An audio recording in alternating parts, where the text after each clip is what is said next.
Hey everybody, welcome to Readers the War Game. Today, we're going to be tackling a special request from some of you guys in the comments on previous videos, and that is a lore-accurate Praetorian Legion. They are an Imperial Guard unit that is based around the British colonial history and some specific battles that take place in Africa. There's some pretty good lore videos that deep dive those.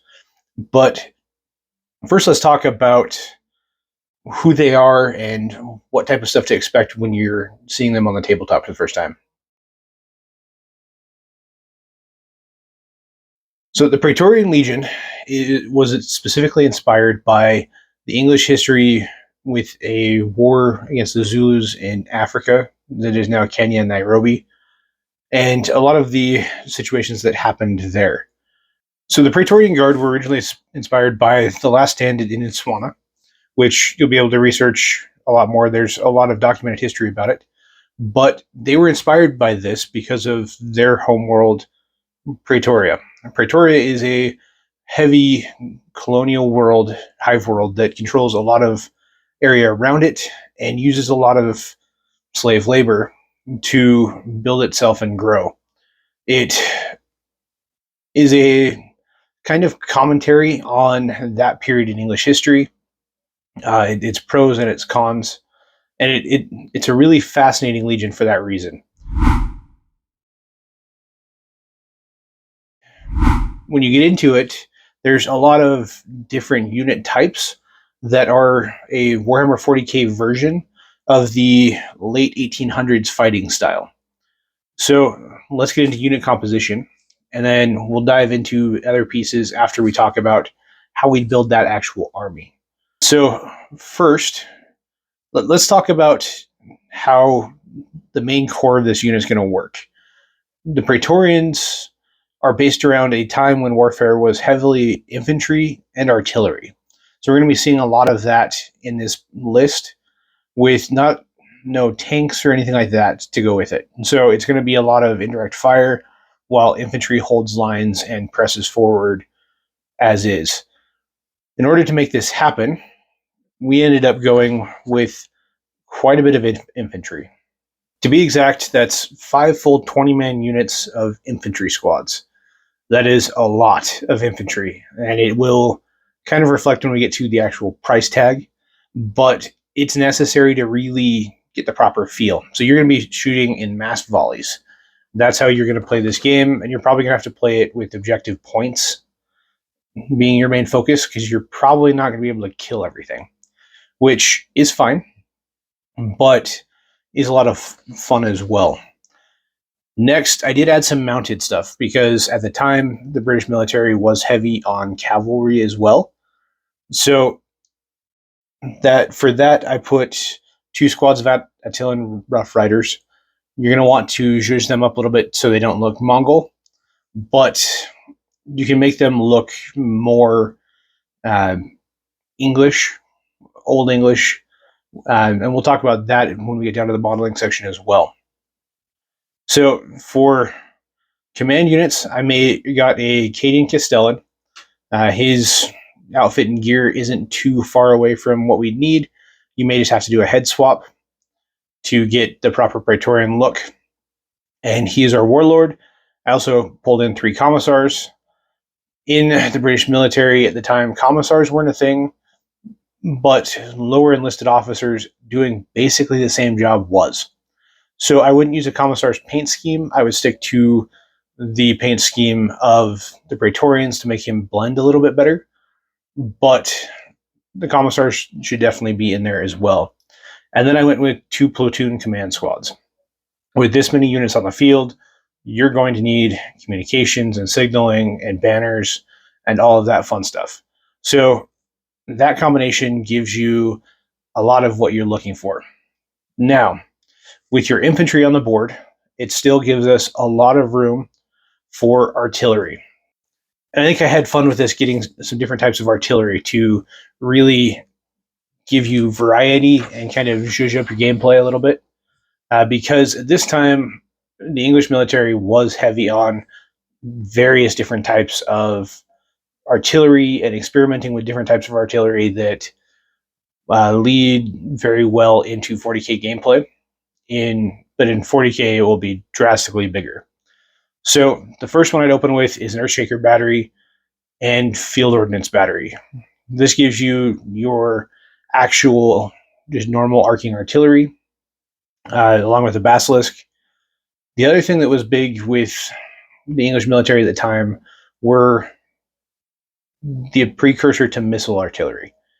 They were basic rockets that would just fly basically in a straight line and blow up. But in 40k, we can do that with the modern version, or with the 40k version. So I've added Hydras, Manticores, and Praetors as well. This gives us a lot of indirect fire and allows you to control the board far better than if you were to be heavier on infantry. It does also give you the ability to maybe stand up a little bit better against heavier things like knights and stand a chance while your infantry runs around and does your missions and your secondaries and controlling objectives. So there's a lot of really cool stuff that you can add to this list. And if you want to play this differently, be my guest. At the time, the English didn't have snipers, so I didn't include those. But if you're wanting to play that way, just give yourself a little bit of precision. Cool. It's not that big of a stretch to say that they would. I tried to keep it as historically accurate as possible based on the information I was able to source. But obviously, you can use this as a baseline and then use it to build and tweak until you get the army you like. I'm not a big guard player. I'm working on a Tanith army currently, which you can see in previous videos. It'll pop up probably over here. But beyond that, I don't really know the playstyle very well. I've played against them several times, and they're a lot of fun to play against. But what I've learned with Imperial Guard is that every single time you play them, as long as you're not playing the same unit, you're going to be almost playing a different army, depending on their composition and the way they play. It's fairly similar to just Space Marines in general. Depending on who you're playing and what you're playing against, you're going to be playing a different game than the last time you played them. And I think the Praetorians are a really good way to do this. This type of fighting is one that I don't think I've ever actually seen on the tabletop itself. It could be really, really interesting. It could be super effective. It could also be terrible. I'm not 100% sure, just because it is something that I haven't seen yet. So for these guys, they typically have a red uniform with black pants and either a tan or black helmet, usually tan though. Their helmets will be that, the British call them safari style, I believe, with the large top and parts that come down in the front and back. These don't exist in actual 40k modeling. So the big thing you're going to run into with the Praetorians is that you don't have a lot of what you need to make this happen. You're going to have to pull from other places to really fill these gaps. In my research, I did discover that there is actually the African style in a lot of Napoleonics, as well as custom 3D print stuff. If you have a 3D printer, that will be gold for you, because a lot of what you're going to need is mostly heads.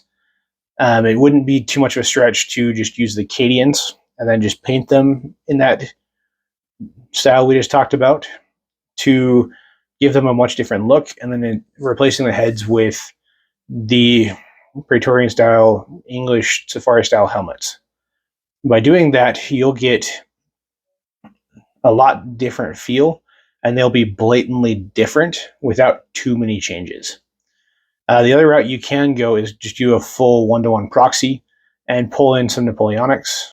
Warlord Games has some really good plastic Napoleonics that I think you can actually get the closest with. So if you're going to be playing a proxy game, that's the direction I would go. There's a lot of really cool units, and you can get them in bulk for pretty cheap.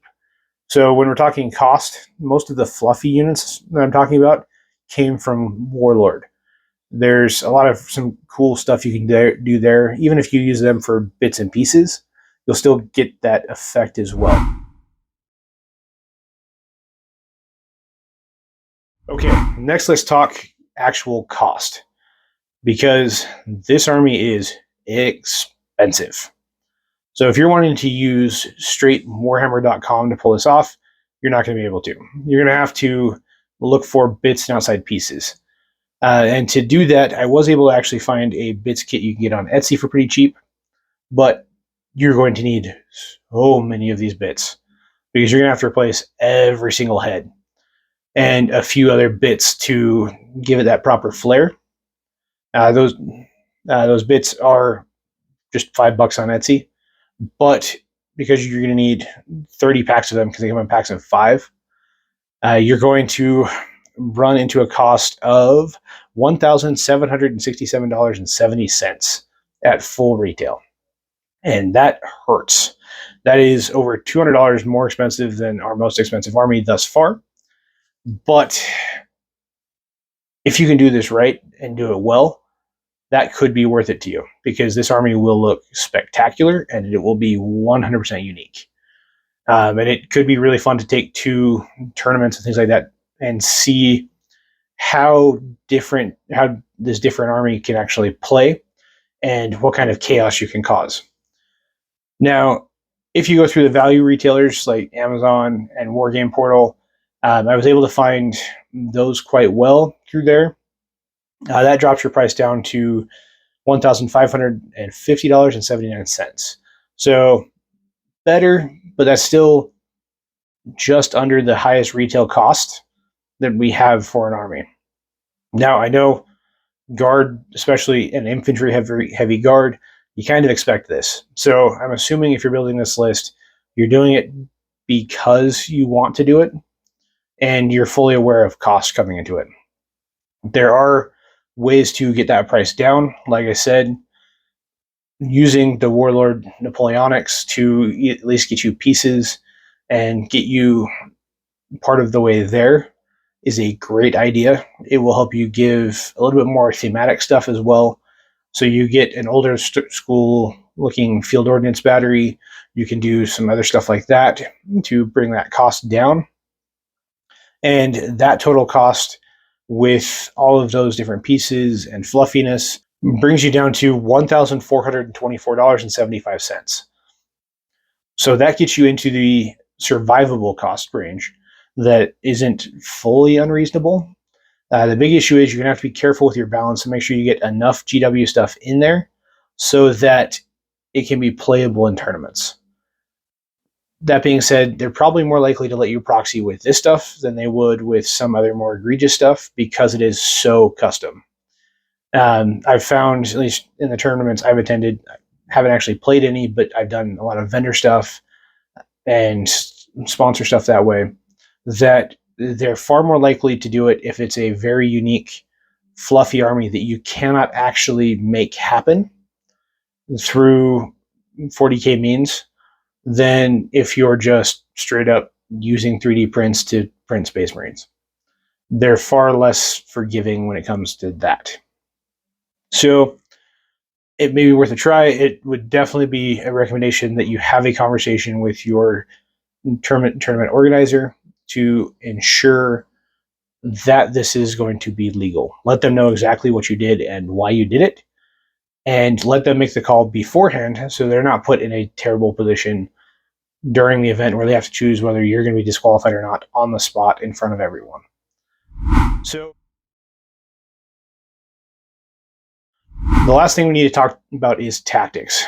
For the British military, they had a very textbook style of tactics that you should probably try and employ because for everything I'm able to find, it's the same tactics that the Praetorians use in combat as well.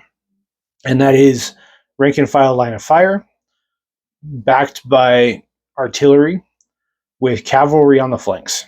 That's half the reason I did 2 units of artillery and Rough Riders, because it gives you cavalry on both flanks that allow you to maneuver. Now, in a large terrain-heavy game, line of fire isn't going to work as well in a basic sense. Line of fire in a basic sense is a flat line of infantry advancing. But because we're dealing with large blocks of 20-man units, you can press them into lines to move forward. That gives you firing angles, and then it also prevents the enemy from being able to hit everything at once or charge everything at once, because you're probably going to have them stacked in 4 rows, and only 2 of them can actually be hit during a charge phase. So that gives us a lot more opportunities in movement and control, because you can literally just clog alleyways with infantry and then use the indirect fire to pick things off behind. It has been an effective tactic for a very long time. We're actually seeing similar relationships between infantry and artillery still in use today in current conflicts.